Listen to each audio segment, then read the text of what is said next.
Com muito sufoco, a seleção brasileira venceu a Colômbia por 2-1 no Mané Garrincha, repleto de torcedores. 70.000 espectadores tiveram no estádio em Brasília para acompanhar esse sofrimento do Brasil vencer com um gol de Vini Júnior nos acréscimos, num belo chute de fora da área, vencendo o goleiro colombiano. 2-1, uma vitória para dar um pouco mais de calma para o grande desafio da próxima terça-feira contra a Argentina em Buenos Aires.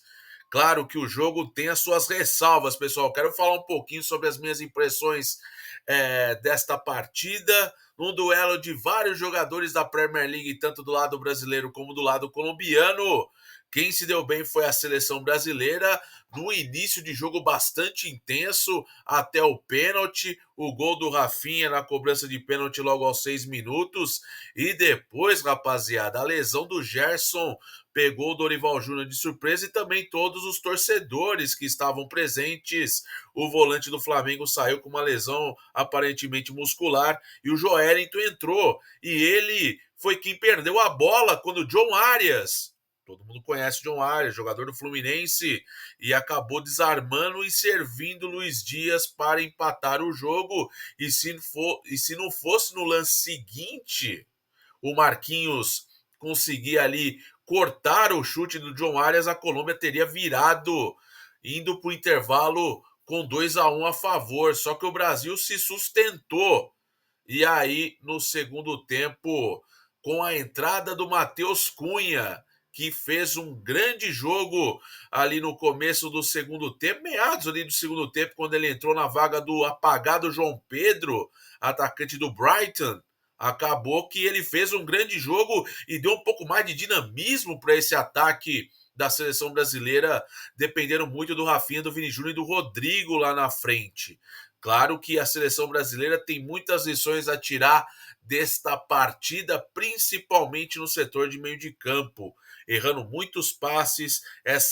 Esse complemento do meio de campo tem sido um grande problema para o Dorival Júnior, e não é por falta de talento, talvez um pouco mais de treinamento, e a chegada do Matheus Cunha para o jogo deu esse dinamismo que tanto precisava, porque ele sai no lugar do centroavante e vem buscar o jogo no meio de campo para dar dinamismo para os jogadores da frente, como Rodrigo, Rafinha e Vini Júnior, que acertou um belo de um petardo e a bola desviou no zagueiro antes de morrer no fundo do gol. Sem falar, pessoal, que o jogo foi tão pegado, a Colômbia teve oportunidade sim, Rames Rodrigues teve oportunidade, tivemos um lance muito grave entre Alisson e Davinson Sanches, né? O Davinson Sanches, zagueiro ex-Tottenham, que atua na Turquia no Galatasaray, se chocou com o goleiro brasileiro e os dois acabaram saindo substituídos por conta do choque. Ali entraram ali meio que no protocolo de concussão,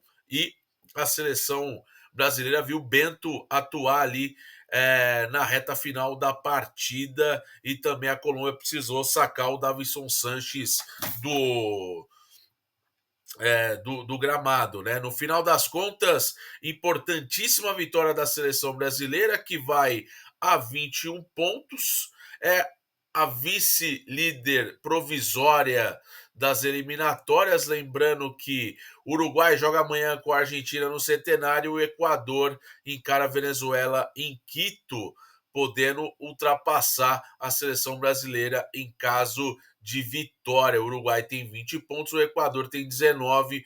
Importante o Brasil ter somado pontos para seguir ali na briga e também encaminhando ali o seu passaporte para a próxima Copa do Mundo, que será no ano que vem em território mexicano, estadunidense e canadense. No final das contas, muita coisa para a gente falar.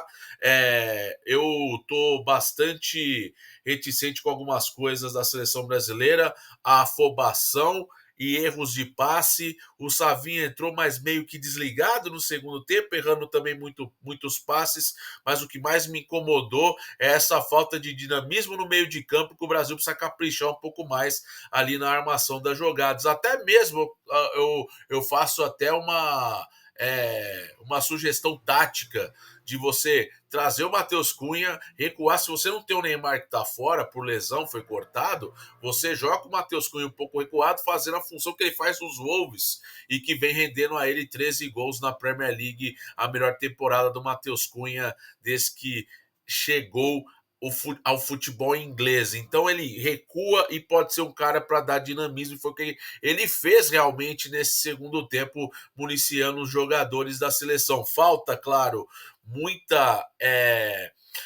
acerto desse time. Claro, o Dorival não tem tanto tempo para treinar assim, evidentemente, mas a seleção brasileira que teve o Bruno Guimarães substituído também, mas eu também gostei da entrada do lateral André do Mengão.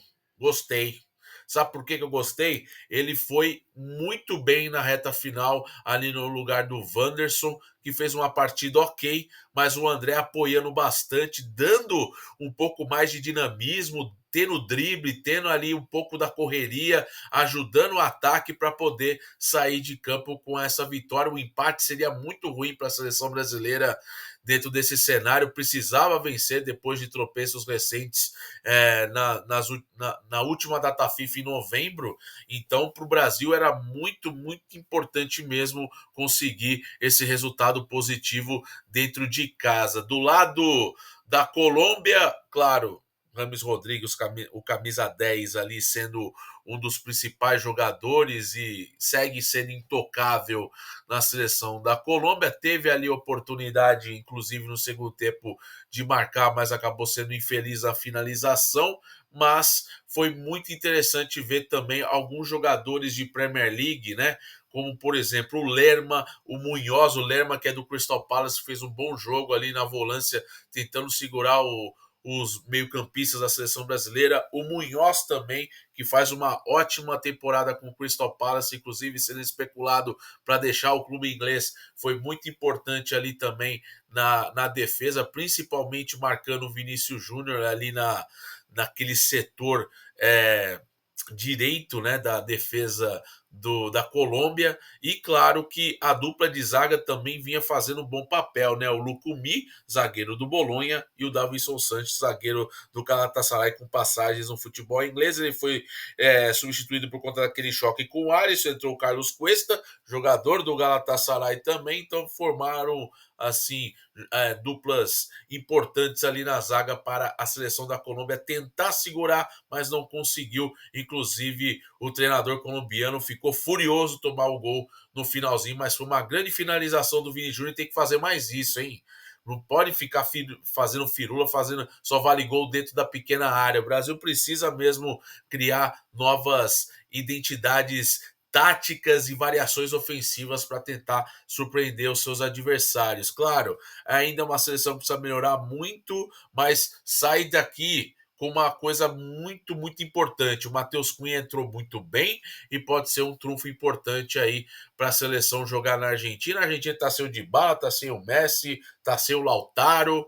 É a oportunidade para o Brasil conseguir uma vitória fora de casa contra os argentinos e conseguir se consolidar ali no topo da tabela de classificação das eliminatórias para a Copa do Mundo. Está na reta final, faltam poucos jogos e é claro que a seleção brasileira vai com tudo na terça-feira em Buenos Aires em busca de um bom resultado. Ela precisa jogar até melhor do que hoje. É um time que começou muito bem o primeiro tempo e depois a Colômbia dominou e teve oportunidades, inclusive, até de sair com a virada antes do intervalo da partida. Legal, muitas substituições na partida, né? Tivemos a entrada do Léo Ortiz no final, o Joelinton, ok, por mais ter perdido ali a bola no lance do gol do Luiz Dias, que novamente foi o cara mais importante ali no ataque da Colômbia. O Borré entrou também, não acrescentou em muita coisa, mas a seleção brasileira precisa disso,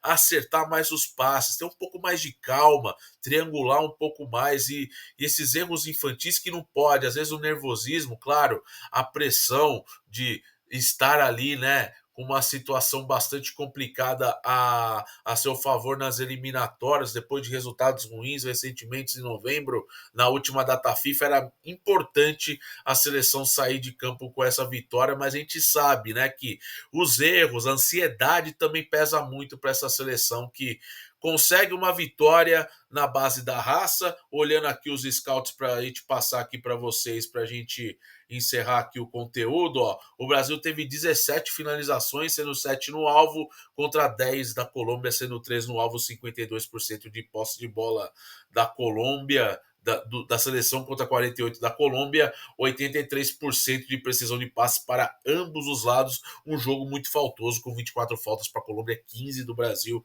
mas valeu demais pela luta, pessoal. Tem muita coisa para melhorar e eu falo, o Matheus Cunha, que era um cara que aqui nos vídeos do canal já vinha falando e endossado um pouquinho o tom para que o Dorival Júnior lembrasse dele, e hoje sai de campo dando uma ótima impressão ao técnico da seleção brasileira em busca de mais espaço e mais oportunidades, e deve ter sim contra a Argentina em Buenos Aires, um jogo que vai ser muito importante para nós. Beleza? Venceu, não convenceu tanto assim, mas importante a vitória da seleção, e precisava do quê? Do protagonismo do Vinícius Júnior, que não marcava há quase 9 meses pela seleção brasileira.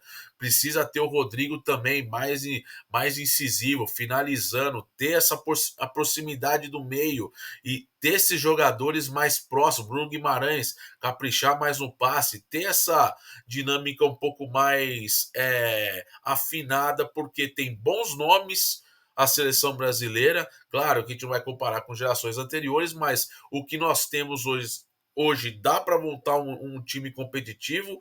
Eu acho que não faz falta o Lucas Paquetá, primeiro que não tem jogado bem para estar na seleção, né? O Neymar também, né? Estava lesionado, também tem que se virar sem ele, já vinha se virando sem ele, então sem ele tem que seguir essa toada mesmo até que ele esteja plenamente bem fisicamente para ajudar a seleção, e com certeza é um cara que vai fazer a diferença, vai ajudar a seleção dentro do que ele pode, ainda mais na dinâmica de carreira dele nesse momento, é um jogador mais experiente. Então, claro, que volte melhor, que volte focado, que volte 100% bem fisicamente para ajudar a seleção, porque é bem-vindo sim, porque é um talento, é um jogador que a seleção brasileira precisa. Eu não vou ficar aqui falando e criticando o Neymar, mas eu quero falar de jogador.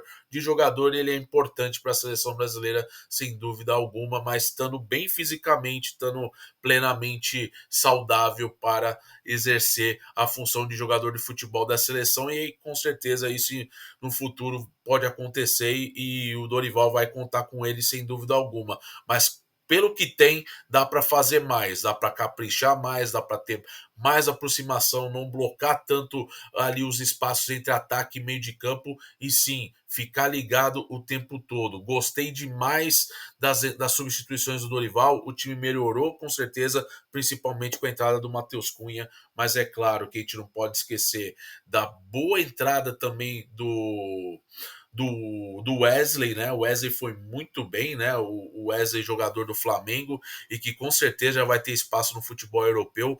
É um jogador que estreou pela seleção brasileira e que já vem fazendo um papel muito legal no Flamengo, tem jogado muito bem, e pode ser um lateral direito importante nessa falta, né, de laterais confiáveis que a seleção brasileira tanto precisa. O Arana também foi muito importante, criou jogadas, teve oportunidade de finalizar, e claro, também sai com uma nota bem legal aí pelo que ele produziu no campo também, beleza? Agora vamos aguardar a Argentina na terça-feira, e é claro, a gente vai ficando de olho em tudo que tá rolando aqui nessas eliminatórias, nessa data FIFA. Premier League só volta na outra semana, beleza, pessoal? Um forte abraço para vocês, tamo junto, e vitória importante da seleção. Até o próximo vídeo.